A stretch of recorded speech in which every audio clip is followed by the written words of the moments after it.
But either way, here we go. Game 3, which is really game 2 for this series. Let's get into this draft. Our third game of the day. Our third game. Screw these guys. Who cares about their schedule? Our third game. Our third game. I was taking a look at the account levels over there on the right-hand side, and I feel like we might have some EU players. Nah, I think they got a legit level 21. You know, sometimes you just pick one hero and decide this is for me, and you get masters for 3 seasons straight without leveling past 21. Yep, that's exactly what happened. You know, what would explain it to me, you know, they're an organic level 21. They're just a gold level League of Legends player. So that's why they're able to compete in here. Yeah. There we go. Alright, Medivh. Still not going to be allowed to any team here. 100% ban rate in this weird cross-section of games that we've been in. And that's what matters. We see Lucio also transitioning to this particular lobby. Lucio has not made it past first picks. Hi, Prick. Wow, I didn't know you felt so strongly about the man. I mean, I think he's kind of cool, personally. I don't know. I thought the music was good. The cereal's a little overrated, but you know what? Branding is branding. What can I say? Sonya going to be taken out as well. You know, typical HOTS fashion. You know, a rotation of roughly the same heroes being banned out with the start of the game. The Brightwing was a bit of a surprise last game. Made me wonder if it was a hero pool specific thing. But now one more ban to go in our game 3. There it is. Bugger taken off the map. Pretty expected, given that Sonya was also banned. That leaves first pick up. I see, you know, I tend to see a lot of first pick Li-Mings. It's going to be a first pick Uther, probably the most flexible hero on the roster right now. Yeah, Uther, you know, when you pick him, there's a few different things that he can do, and you're not even sure what player is going to play Uther on the enemy team when you pick him up. Even though Hebi lucked it in, that may be a bit of misdirection away from the possibility of actually trading that over to Skogh, whose name I will never know if I'm saying right. Right here. I've been going with Skogh. I'm sure we're going to be told it's something else, but we'll give it our best shot. Yeah, I don't know, man. You ever seen a GGSkogh before? I've not. GGSkogh? Alright, so HOTS, you know, that's kind of cool and all, and there's a draft going, and we'll get back to that in a second, but IKEA sells these things called a GGSkogh, and it's this giant bear, and it's great, and I love it, and I want one. Anyway, back to HOTS. We see somehow I was able to actually search that, and I see the bear. That is a giant bear. Absolutely, and they've got little like instructions on how to set up your play area so as to have one, and like there's like a little picture of the bear, and it talks about like building a little tent for it. It's great. But anyway, awesome. We can see the Li-Ming. I called a hero. Hey, yes. We see Li-Ming. Yes. Li-Ming classically has a lot of pluses on Battlefield of Eternity. Her low wave clear relative to some other ranged assassins, not a major problem on Battlefield of Eternity, where macro is not a massive need. Surprisingly more Tracer popularity than I was expecting with her second third ban of our 3 games tonight. But I gotta say, what's sure that these teams realize that you're in the observer slot? Yeah, I must have psyched them out or something. I don't know. But either way, both teams banning out your heroes in the 3rd position. Well, I think it's more that they just know that whatever the enemy team may do, it will never quite live up to the hype, you know? Like, and they just want to save them the embarrassment. And I get it, it's a very noble thing to do. I got nothing but respect for it. Regardless, I'm ready to see. It's a very good team to play Tracer into on that left side there. There's very little threat onto a Tracer. But regardless, I want to see the Li-Ming nano boosted just absolutely tearing through this red side right here. If Skogh can land their skill shots and he's not playing tank, I guess it's PyratRum. Skogh, we know it's... Okay, you know what? I'm just not even going to bother, all right? Nintorii so, like, the main roles listed here on my sheet. Caesarsalad listed as a healer. Hebi listed as a healer. Nintorii solo lane. Skogh and PyratRum both listed as range DPS. So I think we're seeing a little bit of flexing going on here just on the blue side. A little bit of flexing. Not really sure exactly how game 1 went either. Who knows? It's a mystery lost to the annals of time and history. Last pick Yrel actually coming in here from what I can only presume is Jufda. Both teams looking to trade some damage, but I gotta say, I find this blue side draft a little bit worrying. Double Poke Mage, they are really looking to play for full attrition at the moment. Starve the red team out through taking these extended, long, pokey fights, defending their own immortal, chipping away at the enemy immortal as much as possible. They may be able to get kills through some chain CC, but overall, definitely not going to be a huge flashy game of a lot of burst from that blue team. That is a team that very much cannot deal damage exactly on command right when they want to, but is going to try to wear you out. Going to try and just control all the area, send just stuff flying constantly through the air, so many projectiles. It's going to be interesting, but red team definitely much more of a conventional setup here as we go into our game 3. Red also has a lot of anti-heal, a lot of anti-armor that could definitely work into this Ana Uther setup. Yep, and speaking of the red team, who are currently down 0-1 to this blue team on the left, the red team we have Eragonas, who knows, playing the Varian, Jufda, I hope, playing Sylvanas, Spork, that's, you gotta say the A differently, is playing Cassia, Spark, Ethereal, going to be on that Malfurion, and Casper is playing that Yrel. Over on the left in the blue, we've got Nintorii on the Blaze, Caesarsalad playing the Uther, Skogh on Li-Ming, PyratRum on Chromie, and Hebi on the Ana.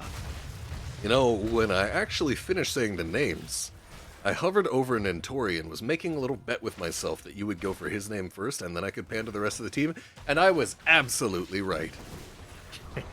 Read you like a book, buddy, as we see both teams trading out the pressure a little bit. Nintorii doing his best to clear out the lane, is forced to pop his trait right away, getting that 40 armor out here. Gonna be defending the base a bit. Already a tower being traded in favor of red team with that Sylvanas, clearly able to push in such a way that blue team not quite able to mirror right off the bat. And it looks like we're actually going to see true solo lanes start to emerge in the top lane. A little bit of rotational interference coming out right here, but Varian, notably more similar to a melee minion than a hero for the first 3 levels of the game, not able to exert a lot of pressure in the actual fight so far. Both teams trading wave clear, looking for any edge they can get to get those early camps. Eragonas has been moving around pretty aggressively for a Varian without taunt. I expect that to just turn up the pace even more once that level 4 comes through. But seeing that Blue's front line is exceptionally little, maybe even Varian pre-4 can be enough to put the pressure on. Varian pre-4, he does have a significant 2 slows. Not a whole lot available to him, but hey, if somebody is out enough of position, anybody can get it. Both teams trading some hits back and forth here. Not a lot happening in top lane. Not a lot happening in bottom lane. I just realized that I could zoom out this camera a bit, because every time I forget, somebody always complains in the chat, so I'm ahead of you this time. Chat, as we see Jufda making a rotation towards that top lane there. Both teams definitely going to take note of this. Potentially we'll see blue team make a play for the bottom camp. Nintorii actually going in, getting some damage on Jufda in the exchange. Lots of damage being traded back and forth. Hammer of Justice actually going out onto Spark. As we see Spark first blood. Spark take it out from the start. Blue team immediately putting the pressure onto red side as soon as that rotation came out, and already this is a front gate down. Healing Fountain is not long for this world. It is gone. Eragonas only just now hitting that level 4 taunt. I'm sorry, I'm just thinking about guy's name. It's got Aragon in it, and it's just throwing me off. It's throwing me for a loop. Who knows, man? But anyway, both teams looking to take out their bruiser camp as it stands. Eragon himself, Dragon Rider and all, sitting by that bottom camp. He's going to back off here. Yrel actually taking a bit of time to soak out top lane as red team finds themselves behind by about half a level. Still a little bit behind on bruiser camp clear as well. Blue team going to take advantage of that. Actually significant pressure about to be asserted onto bot fort. Not even going for the race. Instead actually got a time trap to watch the flank. But this push pressure is not something that red side can afford to ignore. Blue's starting to move back here, but with the sleep and the time trap onto Varian, Blue gonna feel pretty safe here. And with this Chromie Li-Ming, like, they don't even need to escort a minion wave. All they can have to do is throw those abilities onto the bottom fort, and it's eventually gonna fall. Eragonas almost finding Hebi there. with the Lion's Maw. It looks like your teams are just going to go ahead and race and possibly set up for the halftime show here. Red side notably ahead in the race so far. Can't help but wonder if they'll try to fight it out or if they'll just eat their losses and accept being behind a little bit. Taunt actually going out onto Uther, one of the tankiest members of blue team. Caesarsalad still feeling okay. Big damage coming out onto Spork as we see both teams now transitioning to the race, but blue side not going to give it up yet. They want to fight. They want to play for full defense here. Both mages ready to go for interrupts. Caesarsalad scouting out Eragonas. Who knows, man? I'm going to say it differently every single time. As we see here. We'll get the intel one of these times. Yeah, you know, if you broken clock right twice a day, you know, we just try it out and maybe something will stick. Caesarsalad, ooh, gets charged by Eragonas, gets moved out of there. And now still a slight advantage in favor of red team on this race so far. Now being able to move up onto their own objective. Jet propulsion from GGnintorii will definitely avoid the Malfurion route on his way out. Blue team actually able to finagle a success race. Oh my god, 307 HP on that Immortal, somehow able to come back from a little bit behind. Well done by the blue team. Red team with the consolation prize of stealing a couple globes in the process here. But that is not the result that I expected right there, Crush. No, I didn't think blue had that race at all. And this Immortal has already been taken out from the shields. But now pretty even on the path to level 10 here. We're going to see Eragonas find the taunt onto the back line, but the rest of the red team is kind of trapped behind a gate right now. So not a lot of opportunity to put the pressure onto blue. We've already got a ton of siege done in the bottom lane, and now we're going to start softening up this top lane. Ooh, that's a temporal loot onto Spark. Eragonas looking to get the interception as much as he can, trying to interfere with the play for the burst, but it's just not going to be enough. Malf very lacking in mana and also lacking in general at burst save, trying to save targets who are isolated, who are getting blown up, and with that CC available to the blue team, able to guarantee that both of their mage's skill shots will land out onto members of the red side here, continuing the push. And I gotta say, even without minions, blue side able to put significant pressure onto a fort thanks to the help of so much artillery pressure on their team, immediately converting it to a siege cap, and then they're going to have their eyes, I imagine, on bottom lane. Top camp going to be focused on here. Can red actually use the beef that they have in that front line? They're just going to go in and steal this camp away. Caesarsalad trying to walk out, but Casper with the jump back. That's going to be it for poor Uther. And that is the downside to this comp from the blue team. Very strong poke, very strong siege. But when it comes to trying to just stand on a point, they've got almost nobody who can get that job done. Yep, we do see a bottom fort secured by Blaze there. However, that lack of point control, like you mentioned, that lack of ability to just step up and stand on the point, punished immediately by a kill into a fort takedown attempt. Root does not land onto Hebi, as we see now red side backing off. Double sleep landed by Hebi. I mentioned that he knows what he's doing on that Ana before, and we see it right here as resets start to come out from Skogh. He's going to take out Ethereal. That's a triple kill in favor of Skogh right now. Unfortunately, fails the repulsion combo right there. Wave of Force not going to land, but it doesn't matter. Eragonas is only a Varian into the face of so much chase, so much CC. Calamity gonna finish him off, making sure that we get 4 kills picked up by Li-Ming so far. 6 kills to 1 in favor of blue side. Full level lead. Gonna get some time on the race, and they've got to be feeling proud after that bait right there. Quite the turnaround there. We saw GGnintorii coming up from the bottom lane, lining up that hit right after the Ana sleep dart. Just incredible stuff there. Sport! I'm sorry, I got it. Sport! It's several hours of casting. Let me have fun with it, chat. As we see blue team going over, taking their own camp a little bit behind the red team in terms of pacing. However, they do have about 12,000 points of advantage in Immortal health. And the more Immortal health that you can win the phase with, the better for your purposes of sieging. It is significantly more difficult to defend an Immortal that has shielding than an Immortal that does not, because the Immortal, while it still retains its shield, is in a ranged form while in siege. and then once it loses its shield on a push, it actually transitions to meleeing it, bringing it significantly closer into the damage ranges. Hold on a second. Cassia, where did she go? Already deleted. That's going to be resets already. A nano boost coming out from Skogh, keeping it forward. That's going to be the shield popped by Yrel. Just for the purposes of escape, already such a massive advantage on it's not the Punisher, I was about to say it, but the Immortal for blue team on Battlefield of Eternity. I think that we shouldn't have both Diablo maps fighting over a big angel demon dude. So push for us, it's confusing, but either way, we now see blue team prepping, getting ready for this top lane push, getting their minion waves out, and that's a veteran move by Nintorii to go back and actually clear the camp towards the base. You don't want to push the Immortal with just the Immortal, you actually want it to be accompanied by minions if possible.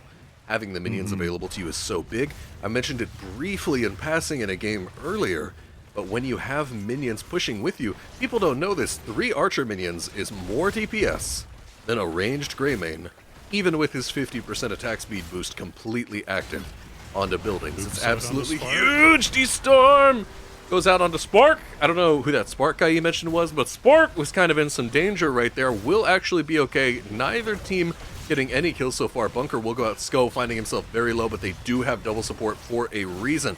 Taunt onto Varian will not, he is the one with taunt. Hammer of Justice onto Varian will not convert a kill.